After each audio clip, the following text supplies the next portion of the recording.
Hello everybody and welcome to the United Stand. Are Chelsea and Manchester City now set to dominate not only the Premier League but the European football scene for years and years to come? That could be a video in itself, but we're not going to do that. We're going to talk about Lukaku to Chelsea and Harry Kane to Man City or Manchester United, because to be honest with you, football changes very, very fast. A year ago, it looked like Bayern Munich were going to dominate football. I still think Bayern Munich are a very, very good team, but they missed out on that first leg against PSG and left themselves a mountain to climb. Bayern Munich is still a very good European side. Liverpool had a very bad season. I think when they get their centre-backs back, they make a couple of signings, they become a threat again. So yes, Chelsea and Man City look very well set to be main contenders for the next few years in the Premier League and the Champions League. Their squads are elite and they will be adding, which we're going to talk to in a minute. But I think it's way too early to say that those two teams are going to be the new Manchester United and Arsenal of the late 90s, dominating the Premier League scene and maybe the European scene. But they are well set, and they did. I think they served up a good cup final. I know it was only 1-0, and that, how can it be a great final when it's 1-0? But I think both teams, especially in the first half, played the game in the right way, quick movement, but both teams lack a number 9. And this is really interesting because Man City are going to lose Aguero. Chelsea, you could say they've lost Werner all season, but look, Werner I think is a good player, but they cannot go next. And I think Tuchel rates Werner, but they cannot go into next season with the number 9s that they've got. Tammy Abraham couldn't even get on the bench. Giroud is too old and Werner is too unreliable. And I think Werner would work better as a supplementary striker in that front three that Chelsea seem to use. They will buy a striker. And the way that Chelsea work is they do back a manager. Kepa cost 70 million, didn't he? They'll go out and get the best they can for Tuchel. They'd go out and get the best for Tuchel even if he was just starting this summer. But the fact that he started in January, that he's shown what he can do. He got him to an FA Cup final, he got him top 4 and he won him a Champions League. Roman Abramovich is going to get the checkbook out and they're going to get the best centre-back that Tuchel wants. I think Lukaku goes to Chelsea. You look at Lukaku, I know there's a story coming out that Inter want to keep Lukaku at the club and I'm sure they do, but I don't see how they can unless Lukaku is really happy in Italy. I just don't see it. I think that financially he's going to be better off in the Premier League and ambition-wise he's going to be better in the Premier League, and as much as Inter's been great for him, and look, as a United fan, Lukaku at United, I was happy to see him go. I was happy to see the money come back, but he's a goal scorer. And I think in that Chelsea system, he would work quite well. In United's system, we don't really create chances, but Chelsea, I think with the width they get from the wing-backs and the two players in behind, I think Lukaku would score a lot of goals. Chelsea have got the money. I think Lukaku's got the desire. And I think Lukaku will end up coming to Chelsea if Chelsea decide that they want Lukaku. Because look at Lukaku's age as well. He's not getting any younger, is he? He's conquered Italy. He's been to Italy. He's won Serie A. Is an Italian side going to win the Champions League? I'm afraid not. They're not. They're not at that level, the Italian sides. I think Juventus have tried to do that and they've shown that they can't. Inter won't be winning the Champions League. They may well win Serie A next year, but they might not. Maybe Juventus will come back, in which case Lukaku's scoring goals in Serie A, not winning anything. Premier League, he's got a point to prove. Everton, he did well. Man United, he scored goals but was kicked out. He'll want to come back to the Premier League. He'll want to win the Golden Boot. He'll want to go toe-to-toe with people like Harry Kane and prove that he's one of the best strikers in the world. And to do that, I'm afraid you've got to do it in the Premier League. So it's going to be very interesting. And I do think there's a big chance that Chelsea get Lukaku. And I think Chelsea, with a striker of that quality, become an even better side than they are now, which of course is scary. So it makes the Premier League stronger. So I do think that Chelsea will do that. They'd love Harry Kane. I think Chelsea with Harry Kane would be fantastic, but I don't see Harry Kane going from Spurs to Chelsea. I can't see that happening, but I think Harry Kane is better than Lukaku, and I think Harry Kane would be perfect for Chelsea's system. Little bit more of a creator than Lukaku is, but also a fantastic goal scorer, as we know. I think Chelsea would offer 200 million for him. I think Abramovich would do that, but I just don't think that deal can be done. I don't think Tottenham can allow it. I don't think Harry Kane would do it, and I think Chelsea know that. So I think Lukaku is more likely, especially with Erling Haaland really committing his future to Dortmund for another year. And I don't think Chelsea can wait a year. I think some clubs can wait a year, but I don't think Chelsea can wait a year. So I think Lukaku at Chelsea, very likely, takes them up a level.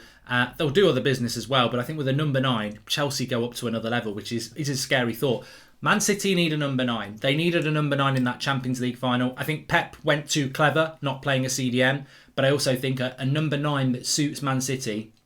I think Pep plays a false 9 a lot because he hasn't got a number 9 that actually suits him. Now, does Harry Kane suit Man City? It's a weird one because, look, Sterling's English, Foden's English, Kyle Walker's English, John Stones is English. So it's not that Pep doesn't want to use English players. But as your out-and-out number 9, I just don't know whether Pep would do that. And Harry Kane's going to cost a lot of money. And I think Man City's quite an interesting one. I actually think United have probably got more chance of getting Harry Kane than Man City have, because Man City have this very strict budget on what they want to spend on. I actually think Man City will buy a striker, but it will not be this superstar striker you think. It won't be Lukaku, definitely, and I don't think it'll be Harry Kane, and it won't be Erling Haaland. I can see it being somebody that's, is there a young Brazilian coming through or something like that? I can see City spending 50, 60 million on a striker and everyone going, oh, that's interesting. And then they go and be one of the best in the world. So I think it's interesting who Man City are going to buy. I'm not convinced they're going to get Harry Kane. I mean, if they do get Harry Kane, I think Harry Kane can play for Manchester City. I think he's got the build-up play. He's got the assets that, Man City can mix it up. And I think we've seen an evolution of Pep Guardiola over the last year or so. Defence was so important to them. That final was actually about good defence. A 1-0, I can't believe Man City didn't score in a final. And I know that they won't concede many goals. And it's the same with Chelsea. They're both attractive sides to watch. They both missed that goal scorer, but they're both very well organised and work defensively hard. A 1-0 final, as I say, you think it might be a little bit boring. I think both teams move the ball quickly, intelligently. They trust each other on the ball to pass their way through and create opportunities. But they do miss that killer instinct in the number 9. If you think about even in the final, Werner had a couple of chances that you think maybe a Lukaku or a Harry Kane takes. Man City, again, they didn't really create many chances for a number 9 because they didn't have one. So you can't really say, well, they missed chances. But they certainly got around the box a lot. So Manchester City do need a top-class striker, and I'm going to be very interesting to see who they go for. I mean, if they went for Harry Kane, interesting. And I think when you look at it, Liverpool will be back in the race, but Man City and Chelsea, Champions League finalists, not a lot between them.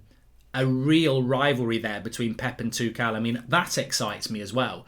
I've seen Ferguson and Wenger. I've seen Ferguson and Mourinho. I think Pep and Tuchel is, nobody would have called it, but we can't be arrogant just because they're not, British managers, and it's not Manchester United, Arsenal, it's not Man United against the special one. It's interesting. Chelsea, Man City, Tuchel, Pep. I think that's really interesting dynamic. Can Klopp get back into the argument? We'll see. Look, my club, I can't see it. Unless we have an amazing summer, Manchester United, I can't see us being part of that, because I think tactically Pep, Klopp and Tuchel are on a different level to what United have got, and also I think their squads are on a different level. But I hope United can get into that equation. And look, you never know. If Spurs get Conte and they spend well and keep Kane, maybe they become a threat as well. But I think the Premier League is very exciting. I know we had a Spurs-Liverpool final a couple of years ago, and that to me felt like a bit of a, Spurs deserve to be there, but we're a little bit lucky. I feel that we're moving into an era now stronger than a couple of years ago where, I firmly believe the Premier League is the best league in the world by a long way. And I think that you look at Man City and Chelsea, finalists who are looking to add a striker. I mean, that's scary. Both teams get to a final, but both teams need a goal scorer. If they find those scorers, you go up to another level. They've got brilliant defences. Instead of winning 1-0, 2-0, and those teams do win 1-0, 2-0 up, they start winning 3-4-0 because they've got a striker. Those teams go up another level, and the rest of Europe and the rest of the Premier League have got a problem. So I think we could be moving into a really interesting era. I've got no idea who Man City are going to get. I don't think they'll spend the money on Kane. I think Chelsea will spend the money, and I think they will get Lukaku. Who is City's striker going to be? Get in the comments, because I can't think of someone. I even think about that lad from Eintracht Frankfurt. Would they take him? Silva. Is there any? Is there a striker that really? I mean, would they go for Messi? Would they go for something like that? Who's not even a striker, but is a superstar? I mean, to be honest with you, I think Ronaldo would be brilliant at Man City, but he'd never do it. There's so many players, but Man City will buy a striker, and it's going to be very interesting who they get. Make sure you smash a like on the video, subscribe bottom right hand corner. Euros are coming in a couple of weeks. We've got lots of football chat and debate to get involved with on That's Football. You're all very welcome. Please smash a like on the video, subscribe bottom right hand corner. I'll speak to you soon.